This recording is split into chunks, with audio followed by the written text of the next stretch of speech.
merebut demokrasi. Tergantung kita dalam satu suara Demi tugas suci yang mulia. Ayo teman-teman. Hari-hari esok adalah milik kita. Masyarakat sejahtera, tatanan masyarakat. Marilah kawan, mari kita nyanyikan.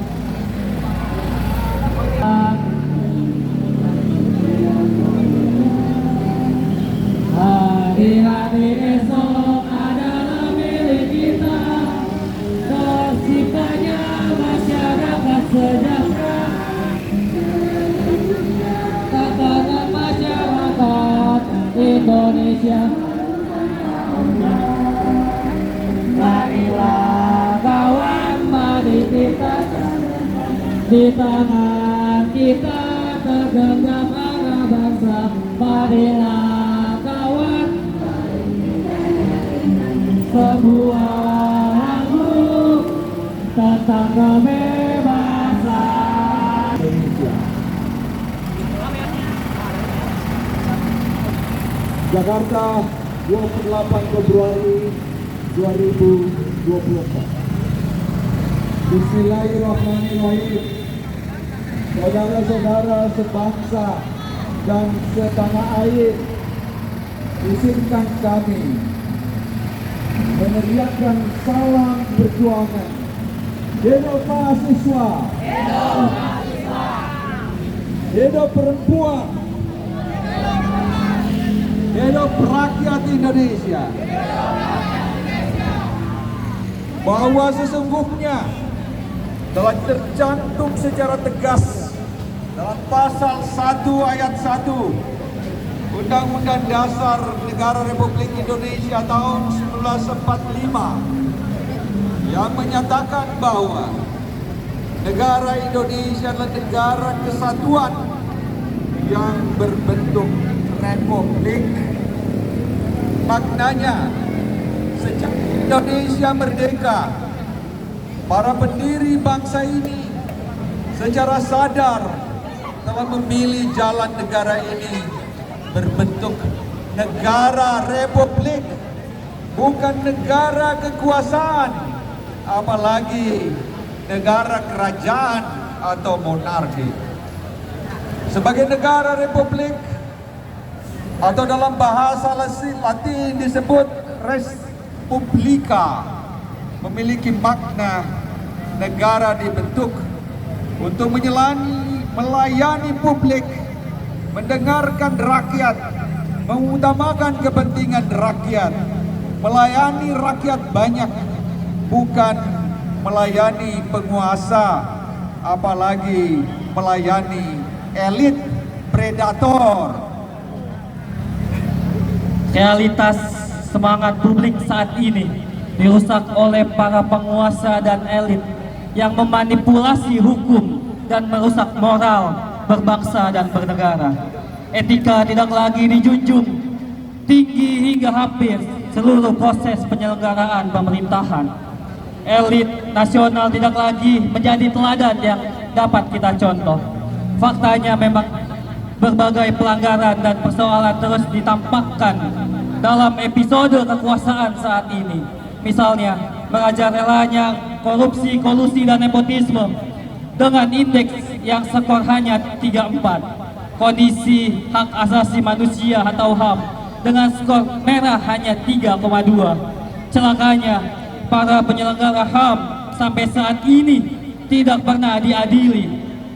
Di sini, lain sekitar 61% masyarakat juga sangat khawatir dengan fenomena perubahan iklim akibat perubahan lingkungan.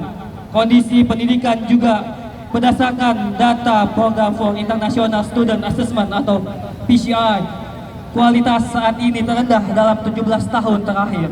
Padahal anggaran pendidikan saat ini mencapai lebih dari 666 triliun.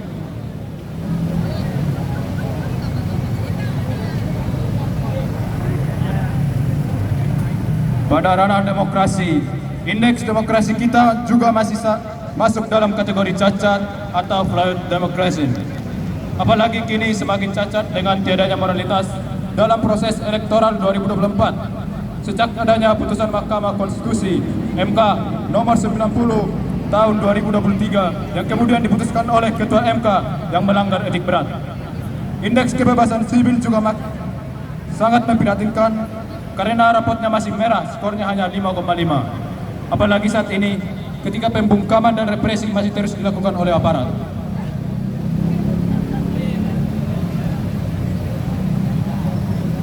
Di saat yang sama, kondisi rakyat semakin menderita. Di tengah situasi itu, konflik agraria masih terus terjadi. Di antaranya, banyak terjadi karena atas nama proyek. Misalnya, dari kasus Wates hingga Rempang, rakyat pada akhirnya makin menderita. Kini, harga kebutuhan pokok terus naik. Harga beras dalam 2 bulan naik hampir 10%. Harga listrik dan BBM juga terus naik. Ya, pendidikan dan kesehatan terus naik. Angka pertumbuhan ekonomi stagnan di kisaran 5% dan utang membengkak mencapai 8.000 triliun yang akan terus menjadi beban APBN dan rakyat banyak dari generasi ke generasi.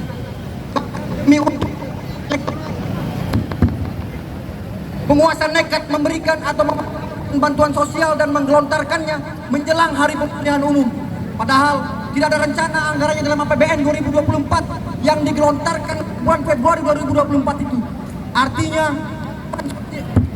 bantuan sosial menjelang hari pemilihan itu sesungguhnya melanggar Undang-Undang APBN dan Undang-Undang Keuangan Negara Nomor 7 tahun 2003. Karena itu, pemilu Februari 2024 adalah pemilu terburuk sepanjang 26 tahun terakhir yang hasilnya tidak memiliki legitimasi kuat. Secara terbuka sesungguhnya rejim saat ini terlihat menjalankan kekuasaan dengan model autokratik legism, suatu kekuasaan yang mengemas dan memanipulasi undang-undang dan sejumlah aturan demi untuk kepentingan kekuasaan dan kepentingan segelintir orang, bukan untuk kepentingan demokrasi, politik maupun demokrasi ekonomi, sebagaimana yang diatur dalam pasal 33 Undang-Undang 1945. Kekuasaan yang seperti ini sesungguhnya adalah praktek nyata penyalahgunaan kekuasaan karena memuat unsur korupsi politik, kolusi, dan nepotisme. Suatu praktek kekuasaan yang sesungguhnya melanggar ketetapan MPR nomor 11 /MPR 1998 tentang penyelenggara negara yang bersih dan bebas dari korupsi, kolusi, dan nepotisme, dan melanggar Undang-Undang nomor 28 tahun 1999 tentang penyelenggaraan negara yang bersih dan bebas dari korupsi, kolusi, dan nepotisme.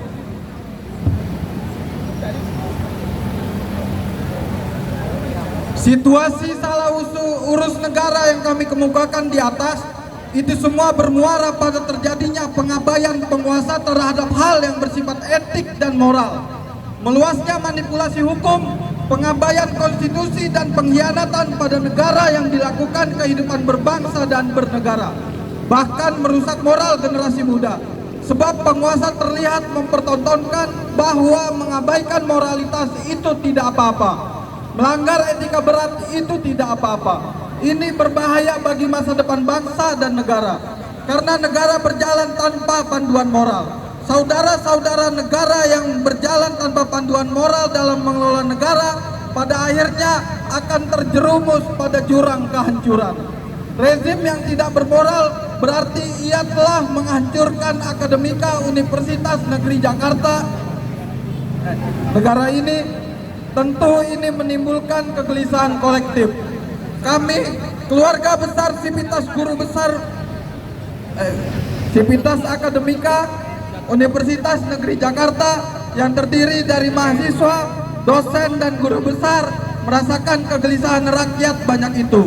Sebagai kampus Rawamangun yang sejak 15 September 1953 sebagai the city of intellect yang terus merawat toga keilmuan dan memelihara integritas moral dan etika keilmuannya, maka kami tidak akan tinggal diam melihat keadaan ini. Kami kemudian berkonsolidasi dengan berbagai kampus dan rakyat di wilayah Jabodetabek, Rawamangun, dan sekitarnya dan kami sepakat untuk menyampaikan 5 seruan Rawamangun. Hidup rakyat Indonesia! 1. Tata kelola kebutuhan pokok rakyat memasuki episode sangat buruk. Kami menuntut untuk segera turunkan dan stabilkan harga kebutuhan pokok dan menyerukan kepada seluruh rakyat Indonesia untuk bersama-sama kami untuk menyuarakan hal yang sama, turunkan harga. 2. Masyarakat semakin menderita. Penguasa sibuk mempertahankan kekuasaannya. Di saat yang sama, kebutuhan penting untuk masa depan rakyat diabaikan, yaitu pendidikan dan kesehatan. Sebab biaya pendidikan dan kesehatan kini semakin mahal. Karena itu, turunkan biaya pendidikan dan kesehatan sekarang juga. 3.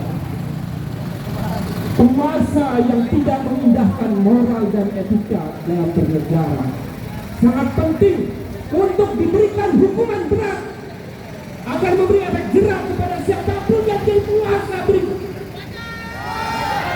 Betul? Betul? Betul? Hidup rakyat Indonesia! 4. Kami menilai Saudara Presiden Joko Widodo adalah presiden yang tidak mengindahkan moral dan etika dalam mengelola negara. Betul? Yang mengatakan tidak punya etika dan bermoral itu adalah Mahkamah Kehormatan Mahkamah Konstitusi. Yang menilai bahwa putusan Mahkamah Konstitusi menurut itu adalah pelanggaran etika berat.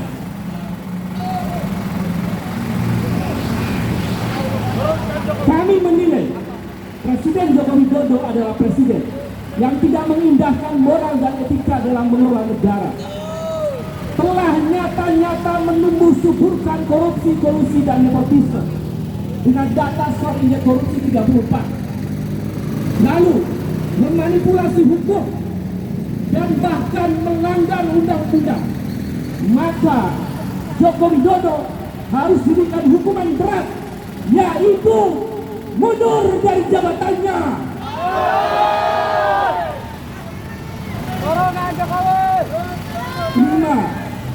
Lima, menyerukan kepada seluruh sivitas akademika, mahasiswa, dosen, dan guru besar yang ada di berbagai kampus di Indonesia, serta kepada seluruh rakyat Indonesia, apapun profesinya, petani, nelayan, buruh yang setiap hari mengais di jalanan, semuanya kita bisa bersatu. Untuk apa? Kita bersama-sama untuk bersatu menyelamatkan Republik Indonesia. Salah satu cara untuk menyelamatkan Republik Indonesia adalah dengan bersuara dengan suara yang sama dan lantang bahwa Joko Widodo harus mundur. Jika tidak mau mundur, maka kita bersuara dengan suara yang sama, majukan Joko Widodo. Mundur atau dimundurkan. Mereka yang punya etika yang tidak moral, ketika banyak melakukan kesalahan, dia pasti bertanggung jawab untuk mengatakan mundur dari kekuasaan. Kalau sudah tidak punya etika dan moral, tapi dia mau mundur, itu artinya tidak punya. Ya. Jadi jika tidak mau mundur, maka kita mundurkan. Secara konstitusional, Undang-Undang Dasar 1945 menjamin diksi tentang memajukan, dan itu tidak apa-apa kita bicara ini, karena prasyaratnya sesungguhnya secara konstitusional telah terpenuhi. Saudara-saudara, sebangsa dan setanah air, perjuangan Rawamangun ini, kami sampaikan, tidak ada niat lain di dalam hati dan pikiran kami.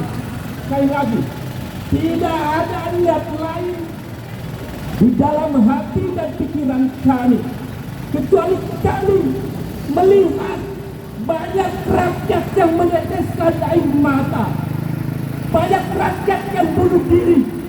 Tahun 2020 ada lebih dari 600 rakyat bunuh diri.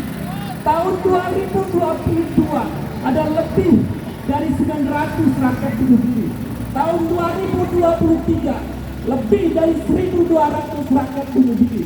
Dan penyebab bunuh diri mayoritas adalah karena persoalan ekonomi. Bahkan ada anak muda yang masih berusia 27 tahun gara-gara di PHK, dan ketika dia minta tolong kepada pamannya sudah sedang sengsara, maka dia tidak ada jalan lain dan jalan sepi, dia bunuh diri. Ada juga anak muda yang di PHK, lalu dia bekerja memancing ikan sambil mengurusi istrinya yang terkena kanker.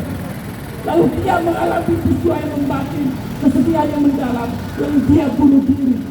Air mata rakyat terus mengalir, saudara-saudara.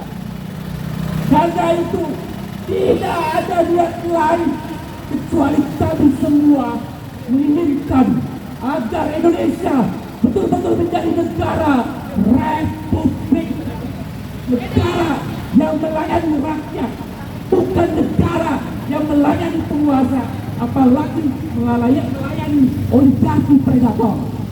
Hidup rakyat, hidup mahasiswa, hidup perempuan Indonesia. Demikian Jakarta 22 Februari 2024. Aliansi Gerakan Mahasiswa Bersama Rakyat. Terima kasih. Dan aksi ini ditargetkan sampai jam 5. Teman-teman semua yang masih belum berorasi, kami persilakan masih berorasi hingga kemudian waktunya usai. Tapi kalau ada yang masih terus berjuang bersama rakyat, itu adalah kehendak rakyat. Saya kira itu. Terima kasih. Hidup rakyat Indonesia. Silakan. Reformasi jilid 2 dilaksanakan dimulai di kawasan Universitas Negeri Jakarta. Seperti halnya reformasi jilid pertama 98 yang dimulai dari IKIP Jakarta, di mana Saudara Merdesa kuliah di IKIP Jakarta. Salam Merdesa, hadir makmur beradab. Ini adalah gedung Fakultas Ilmu Pendidikan.